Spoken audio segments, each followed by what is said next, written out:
Hello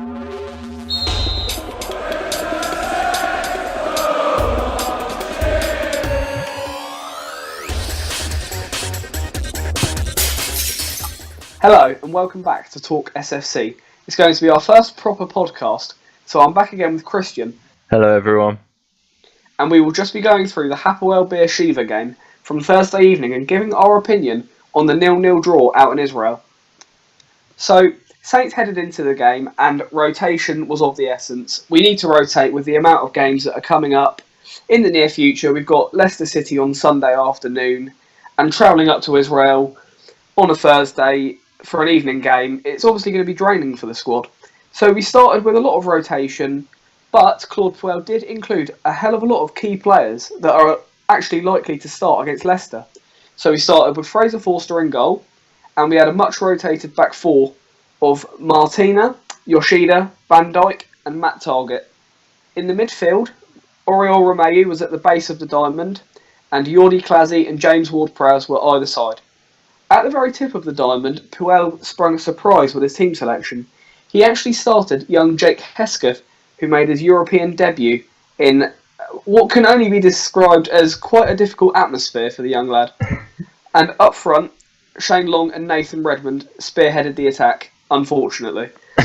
Now, the opening chance for Saints came within the first 5 minutes. James Ward-Prowse had a free kick from about 40 yards out, and we know how good he can be from these situations, and we know that he has got a good delivery on him, if it is only that at the moment. And he does need to bring a few more aspects into his game to reach the potential, because he can't live off the one dickhead label for the rest of his career. However, he did what he did best on the evening, and he delivered an absolutely inch-perfect ball into the area, and somehow, I'm still wondering how he's done it, Virgil van Dijk from about 3 or 4 yards out has managed to put a header over the bar high and wide. It wasn't very good from Virgil, but I suppose we'll allow him a mistake every now and then, given how good he is at the other end of the pitch. So, I think the main talking point of that first half was the fact that after just over half an hour, Claude Puel shocked us all by choosing to bring off young Jake Hesketh upon his European debut. I'd imagine Hesketh was quite intimidated by what was a difficult atmosphere at the Turner Stadium in such a big occasion and against some really physical Hapoel midfielders. It was going to be difficult for him on his European debut. So Puel opted to bring Dusan Tadic on in and around the 35-minute mark just to try and shore things up and to add another bit of creative spark. So I feel a little bit bad for Hesketh, but at the end of the day, Puel has come out and said that he was protecting him, and Puel knows his players better than we do, so I trust Claude's judgment. I think that, okay, it's going to be a little bit demoralising for the lad, but if it's protecting him, then it is for his own best, and it's a good learning curve for him. Perhaps Claude felt obliged to hand him a start following his great performance against Palace in the EFL Cup, but I really can't help but feel it may have been the wrong occasion for him. It was a completely new atmosphere and environment for him against a foreign side that he's never really come up against before in the youth competitions.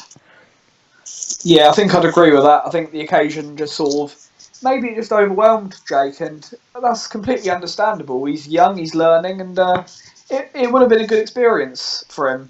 However, now that Claude has given him a little bit of a rest as such, maybe wasn't intentional, do you see him playing a part against Leicester on Sunday? I think we can definitely expect to see him in the matchday squad, obviously, but after that performance, obviously, it may not have been the right time, but I think it may be too soon to see him feature again in the Premier League, and we may have to wait until the next cup game that we're involved in to see him again. Yeah, I agree with you there. I think that it'd be really nice to see Hesketh start at the end of this month against Sunderland at home. Yeah. I think that would be a good occasion for him to maybe get a start. Same goes for Harrison Reed there, and just see where we can go from there. But back to the match, Nathan Redmond at the end of the half decided to have a bit of handbags with about 6 or 7 of their players. Yeah, he didn't. I don't know what it is about Redmond, but he's just not really looked at himself in the last couple of games. There's something about him. he just needs to focus on the football. I didn't get it against Hapoel. Okay, they were antagonising him a little bit, their players. Okay, there were some decisions that should have gone his way, but they didn't. But at the end of the day, provoking all of this sort of, I don't know, all of this unnecessary commotion over absolutely nothing. Just focus on your football. It's not on. I don't get why he was whinging and squaring up to the opposition, and he just seemed more focused on doing that and being the centre of attention on the night than actually doing something useful on the pitch. Because to be perfectly honest, I forgot he was playing. What did you make of him? Well, much like Long in the previous game when Heska scored and Long decided to kick the post, I think they both got, well, not attitude issues, but they can let themselves loose a bit during the game without really focusing on what's happening, which might distract them from their performance because, let's be honest, neither have been on top of their game this season and we're heavily reliant on Austin up top rather than those two. So, obviously, Redmond is new to the role. He's got to get used to playing up front and as a striker, but I just don't think he performed well, and all this squaring up and whinging to the opposition, I just think they did really well. Like, it's not against the rules to do that, obviously, so they did what they needed to do, and it took him off his game, really. Yeah, I do agree with that. I think it affected him. It unsettled him a little bit, but it was his own fault, I think. As you said, he's adjusting to the role. Him and Long haven't been the best. And yeah, you touched upon the attitude problems. Perhaps there's an element of that with Redmond. Perhaps it's where he is young, he is hungry. But I think in a way this is something that we've got to take some heart from. These boys just want to do well for us. And I know it obviously it isn't what you want to see. You don't want to see the frustration. You don't want to see it shining through. It's good to see a bit of passion. It's good to see some hunger from our players. But yeah, as we both said, they need to sort of tone it down a little bit. But another thing you've also touched upon there was Shane Long. I think that overall this season, his finishing has been absolutely abysmal. I think in front of goal, he's been absolutely useless, as shown by the fact that we're, 6 or 7 games into the season, and he's not scored, and he's had about 6 clear-cut opportunities. What do you think's got into him this season? It's almost a complete contrast from what we saw of him last season. He obviously missed a few chances here and there, but he was far more clinical and he grabbed his highest ever career goal tally within a single season. So this season, I must say, he has kind of disappointed me. Well, he's really disappointed me. Following the sales of Sadio and Graziano Pella, I'm sure that the club and the manager, of course, would have wanted more than we've seen from him. Yeah, I completely agree with you there. I've been disappointed with Long as well. I think that in some overall aspects of his game, he's always going to be good, and you know what you're going to get from him. You know you're going to get 100% every game. He'll track back for you. He'll run the channels. He will press the defence, and he will work hard. And it's that kind of attitude that is invaluable to a club. But at the end of the day, a striker's bread and butter is scoring goals, and Long has not scored this season from the amount of chances that he's had, and that's just not good enough. But I'd also like to touch upon, exactly as you said, the club would have expected better. He signed a new contract in the summer, one of many that signed new long-term deals with the club.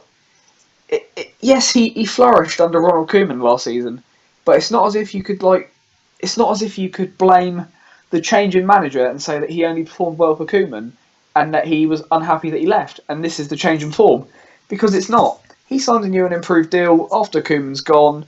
Hapoel's come in. And I don't know what it is with Long. He just doesn't seem to be himself. I still rate him. I still think he's a good striker. I think he's a good player and he's an asset to this Southampton squad. But things have to change. I think possibly the Europa League has been a little bit of a poison chalice for him in a sense. Because he knows now that he's probably heading into the season, he probably thought he's the first choice striker now. He's not got Graziano Pella up his arse, pushing for that first team striking spot, because under Ronald Koeman there was just one striker starting. Now there's 2 strikers starting, and he's one of just 3 recognisable strikers at the club, and probably the only one, with all due respect to Austin and Rodriguez, that isn't injury prone. He's probably thinking, I'm quite settled here, and regardless of whether I play this match or if I get benched in this match, the next match I'm going to start, and that's just due to the volume of games that we've got, due to the Europa League and the Premier League and the Cup games. It isn't a bad thing because we can rotate the squad and everyone's going to get a fair share of games.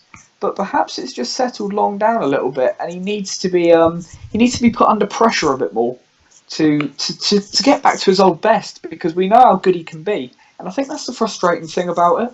We know how good he is. We know how good he can be with the right service. We know that when he's on form and when he's confident, he can be a really, really good striker. And as I said, he's an asset to the squad just for the work ethic and the attitude that he brings. But yeah, for sure, he does need to step up. And it went to show in the second half of the Hapoel game, because not a lot happened at all. There was no real urgency to get forward. There was no runs in behind. Cuco Martina put in an absolutely delightful ball across in the closing stages of the game. And neither Long or Redmond threw himself at it. If a run came into the box, as a striker would with a natural striking instinct, then we go 1-0 up, we take the 3 points, and it's happy days. That isn't any... There's no point in saying the what ifs and all of this, because it's gone now, and they didn't make the runs. But at the end of the day, they just need to sharpen up, both Long and Redmond. Once they sharpen up, they join Austin in this goal-scoring form, we are going to be absolutely excellent. But all in all, from Saints, in my opinion, I thought it was quite a structured, well-disciplined and professional performance. I think if you want to look at a defensive angle, I'd say we look really, really... we look solid. I mean, I thought there was a couple of little mishaps every now and then, perhaps Van Dijk's positioning and a Yoshida clearance at the end. But they're only sort of minor things. I wasn't concerned at all by the game itself, by its outcome. It was a dull game. It was a weird one. I think it was just the occasion in itself, and I think we were clearly happy to settle for a point. Now, for me, it was a point gained, and it wasn't too lost, because we're top of the group. That's 5 clean sheets in as many games. We're still unbeaten in 5, and this is really good. We've played, our last 2 games have been away games. We head into Leicester now in good confidence. Key players are fresh. So I think that really the outcome of this game's been positive. What do you reckon, Kristian? Do you reckon it was a point gained or 2 lost, or what do you reckon? Well, obviously when the draw was made, we'd be thinking, oh, Hapoel Beersheva, Sparta Prague, they'll be the 2 easiest games in the group, but both of them have managed to beat Inter Milan. So maybe we're going to be looking at a fight between us, Beersheva and Sparta Prague for the top 2 places. But with a game in hand against Inter Milan, before obviously the reverse ties, I think we'll be going into the halfway stage in the Europa League group stages. I think we'll be top of that group, because I don't really see much of a result between Hapoel and Sparta Prague. I think they're 2 relatively evenly matched teams. We just didn't really show up against Beersheva. Inter Milan, we should be able to beat them, in my opinion. Yeah, I think you're right. I don't think... I'll tell you what, if you said that to me when the group's been drawn, if you said to me we should be beating Inter Milan at the San Siro, I'd have laughed in your face, because it shouldn't happen. On paper it shouldn't. But as you said, if Hapoel Beersheva and Sparta Prague can go out there and beat Inter Milan, and also I'd like to add quite comprehensively, there was 2 goal difference between the game, and when they played them. There's no reason why we can't go there, and I expect that every single player in the Southampton squad are going to be itching to play in that game. It's a massive game, it's a massive contest, probably the biggest game they've actually played. I mean, apart from some, obviously Fonte's played in the European final, and it's gone to his head, as we can see. But no, I think you're right. I think at the halfway stage we should be looking to be at the top of the group. Hapoel and Sparta Prague are quite evenly matched, I'd say. I agree with you, maybe a draw's on the cards there, but if we can go out there and beat Inter Milan, I'd say we're standing ourselves in good stead for the remainder of the group stage games, and we can go into the round of 32.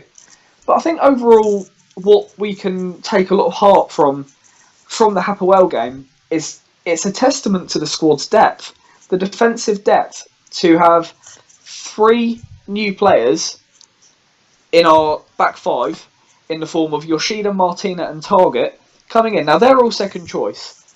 They've come in, they've slotted in well against quite a decent unit, and they've got another clean sheet. They've kept their momentum going, and that's really positive.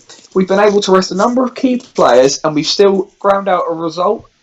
I think that's really positive. It shows a lot about the squad depth. I mean, obviously, going forward, I think we should have created more, and we should have finished more. But you can only finish when you have the chance, and we didn't really create enough on the night. But as I said, I think that it's a testament to how strong the Southampton squad is, and how well organised and how well thought out Puel has got this. He's got the rotation stuff spot on so far, and long may it continue. What do you think about the depth? Well, I tweeted this yesterday actually, that in our last 5 games we've played 3 different competitions.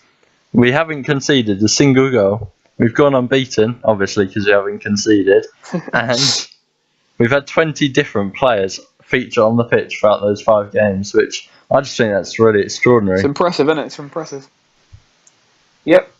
But yeah, I do agree with you. I think that if you want to look on paper, you could quite easily say that this is Southampton's best squad as a collective in so long, possibly ever. You never know. And when you consider that this squad that we took included a hell of a lot of young players from the youth academy, of course, and it's worth remembering that we've still got four players absent, alongside the players that we left behind. I mean, Jay Rodriguez is nursing a groin injury. Sofiane Boufal is obviously in his recovery period from his meniscus operation. Both expected to be back in operation.